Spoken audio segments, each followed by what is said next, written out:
আসসালামু আলাইকুম, আমি সোলাইমান হোসেন সিজান আছি আপনাদের সাথে। আজকে আমরা রসায়নের রাসায়নিক বিক্রিয়া অধ্যায়ের লা শাতেলিয়ার নীতি নিয়ে আলোচনা করব। তো চলুন শুরু করা যাক। যদি আমরা একটা ন্যূনতম বিক্রিয়ার মাধ্যমে দেখতে চাই, তাহলে একটা বিক্রিয়ার মধ্যে কি কি থাকে? একটা বিক্রিয়ার মধ্যে বিক্রিয়ক, সেখান থেকে আমরা কি পাই? উৎপাদ পাই, তাই না? এখন বিক্রিয়কটা কি? যেটা আমরা মিক্স করি সেটা হচ্ছে আমার বিক্রিয়ক, আর মিক্স করার পর কাঙ্ক্ষিত যে ফলাফলটা পাই সেটা হচ্ছে আমার উৎপাদ। আমি যদি কোনো বিক্রিয়া করতে চাই, সেখান থেকে আমি অবশ্যই চাইবো যে উৎপাদের পরিমাণটা বেশি হোক। আর লা শাতেলিয়ার নীতির মোরাল অফ দ্য স্টোরি হচ্ছে সাম্যাবস্থান। কার সাম্যাবস্থান? বিক্রিয়ার সাম্যাবস্থান। ঠিক আছে? তো এই জায়গা থেকে আমরা নরমালি যে ইস্যুগুলো পাচ্ছি সেগুলো নিয়ে আলোচনা করব। তো চলুন শুরু করা যাক। এখানে আমি লা শাতেলিয়ার নীতিটা লিখে দিয়েছি যে কোন বিক্রিয়ার সাম্যাবস্থায় থাকাকালীন যদি তাপ, চাপ, ঘনমাত্রা ইত্যাদি পরিবর্তন করা হয়, তবে সাম্যের অবস্থান এমন ভাবে পরিবর্তিত হয় যেন তাপ, চাপ, ঘনমাত্রা ইত্যাদি পরিবর্তনের ফলাফল প্রশমিত হয়। তো কিভাবে পরিবর্তন হচ্ছে সেগুলো আমরা একটু লক্ষ্য করব। তো চলুন শুরু করা যাক। আমরা এখানে তিন ধরনের প্রভাব দেখব। প্রথমে তাপের প্রভাব দেখব, তারপর হচ্ছে চাপের প্রভাব দেখব, এবং সর্বশেষ ঘনমাত্রার প্রভাব দেখব। তো এইখানে যদি আমি তাপের প্রভাব থেকে লক্ষ্য করি, আচ্ছা, তাপের প্রভাব এখানে দুই ধরনের আছে। একটা আমি লক্ষ্য করব তাপোৎপাদী। আমাদের দুই ধরনের বিক্রিয়া আছে, একটা হচ্ছে তাপোৎপাদী বিক্রিয়া, আর একটা হচ্ছে তাপহারী বিক্রিয়া। ঠিক আছে? তাহলে তাপোৎপাদী বিক্রিয়া কোনটা? যেখানে তাপ উৎপন্ন হয় সেটা হচ্ছে আমার তাপোৎপাদী বিক্রিয়া। আর তাপহারী বিক্রিয়াটা কোনটা?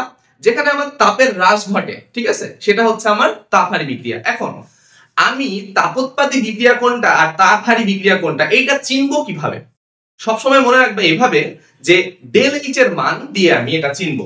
যদি ডেল এইচ এর মান নেগেটিভ হয় তাহলে সেটা হচ্ছে তাপোৎপাদী বিক্রিয়া, আর ডেল এইচ এর মান যদি পজিটিভ হয় তাহলে সেটা হচ্ছে আমার তাপহারী বিক্রিয়া। তো মনে রাখার উপায় একটাই, সিম্পলি যে ডেল এইচ এর মান পজিটিভ হইলে সেটা তাপহারী বিক্রিয়া, আর তাপহারী বিক্রিয়ায় কি হয়? তাপটা শোষণ হয় বা কি হয়? হ্রাস পায়। আর তাপোৎপাদী বিক্রিয়ায় তাপটা উৎপন্ন হয়। এখন তুমি একটা কথা চিন্তা করো এইভাবে, যে তোমার কাছে অলরেডি অনেক টাকা, তুমি আরো টাকা চাইবা, এটাই স্বাভাবিক। কিন্তু ধরো তোমার কাছে একটা জিনিস আছে, অ্যাভেলেবল একটা জিনিস আছে, তুমি আবার সেই জিনিসটা চাইবা না।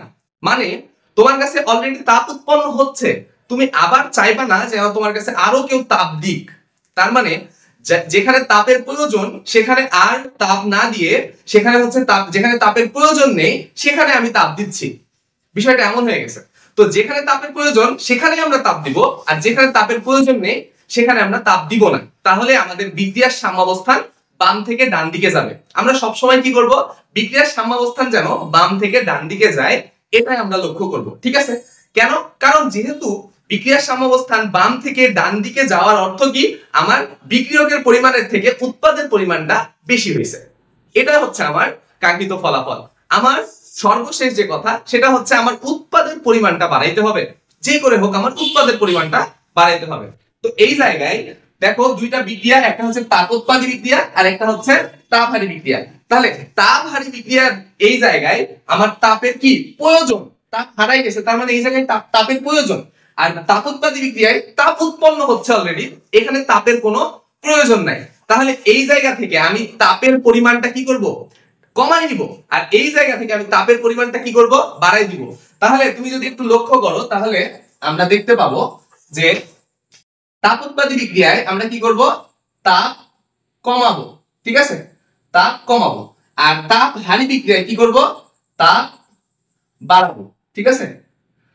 তাপ বাড়াবো। তাহলে কি হবে? তাহলে বিক্রিয়ার সাম্যাবস্থান বাম থেকে ডান দিকে যাবে। তাহলে আমি যদি শর্টে লিখি যে তাপোৎপাদী বিক্রিয়ায় তাপমাত্রা যদি বাড়ানো হয় তাহলে বিক্রিয়ার সাম্যাবস্থা ডান থেকে বাম দিকে আসে। আর যদি তাপমাত্রা আমি কমায় ফেলি তাহলে বাম থেকে ডান দিকে যায়। আর তাপহারী বিক্রিয়ায় বিক্রিয়ার সাম্যাবস্থান তখনই হচ্ছে বাম থেকে ডানে যাবে যখন আমি তাপমাত্রাটা বাড়াবো।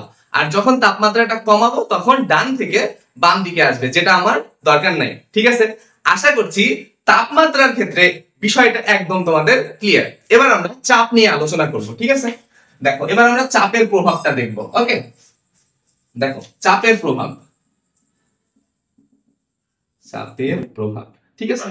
দেখো আমি যদি একটা বিক্রিয়া এভাবে লিখি যে এ প্লাস বি এখান থেকে তৈরি হয়েছে সি প্লাস ডি, এখানে ধরো 2 মোল, এখানে ধরো হচ্ছে 5 মোল, এখানে ধরো হচ্ছে তোমার 3 মোল, ঠিক আছে এইরকম। তাহলে এইটা আমার কি বিক্রিয়কের পার্ট, এইটা আমার কি উৎপাদের পার্ট। বিক্রিয়কের পার্টে মোল সংখ্যা দেখো তো এখানে কত আছে 3, 2 এখানে কিছু না মানে 1 আছে, তাহলে 2 আর 1 কত, এখানে মোল সংখ্যা কত 3, আর এখানে 5 আর 3 এর 8, এখানে মোল সংখ্যা কত 8। এখন চাপের ক্ষেত্রে যেই পারে মোল সংখ্যা বেশি, দেখো যেই পারে মোল সংখ্যা বেশি ওই পার থেকে অপোজিট পারে তোমার হচ্ছে চাপ যদি বাড়ানো হয় তাহলে তোমার বিক্রিয়ার সাম্যাবস্থান ওই সাইড থেকে এই সাইডে আসবে। এখানে দেখো তো কোন পারে বেশি মোল সংখ্যা, এই ডান সাইডে, তাহলে এই জায়গায় যদি আমি চাপটা বাড়াই তাহলে চাপ বাড়ালে বিক্রিয়ার যে সাম্যাবস্থানটা আছে, চাপ বাড়ালে সাম্যাবস্থান কি হবে, বিক্রিয়ার সাম্যাবস্থা কি হবে ডান থেকে বামে আসবে, ঠিক আছে। আর যদি চাপটা আমি কমাই ফেলি তাহলে বাম থেকে ডান দিকে যাবে, ঠিক আছে। তাহলে দেখো তো এই জায়গায় এই বিক্রিয়ার ক্ষেত্রেই না, আরো অনেক বিক্রিয়া থাকতে পারে না, এই ক্ষেত্রে আমি কি করব মোল সংখ্যাটা কাউন্ট করব। তাহলে যেই পারে মোল সংখ্যা বেশি চাপ বাড়ালে মোল সংখ্যা কম, যে পারে বেশি আছে সেই পার থেকে কম যেই পারে আছে সেই পারে আসা শুরু করবে।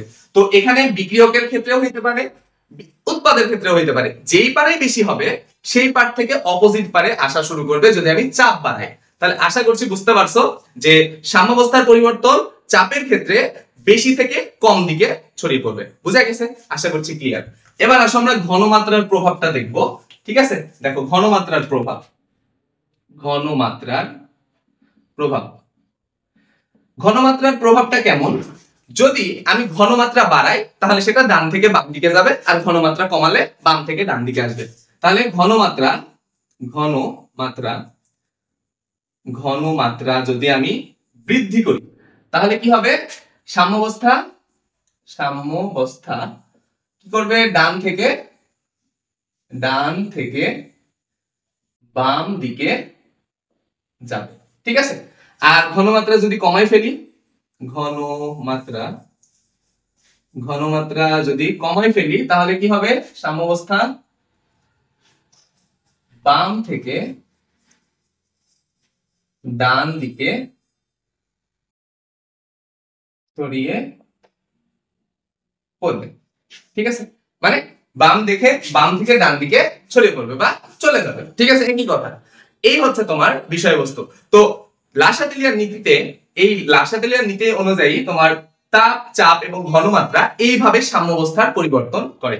তো আশা করছি তাপ, চাপ এবং ঘনমাত্রা এই তিনটা কনসেপ্ট তোমাদের ক্লিয়ার লাসাতেলিয়ার নীতির অনুসারে, ঠিক আছে। তো আজকে এই পর্যন্তই, ধন্যবাদ সকলকে, আসসালামু আলাইকুম।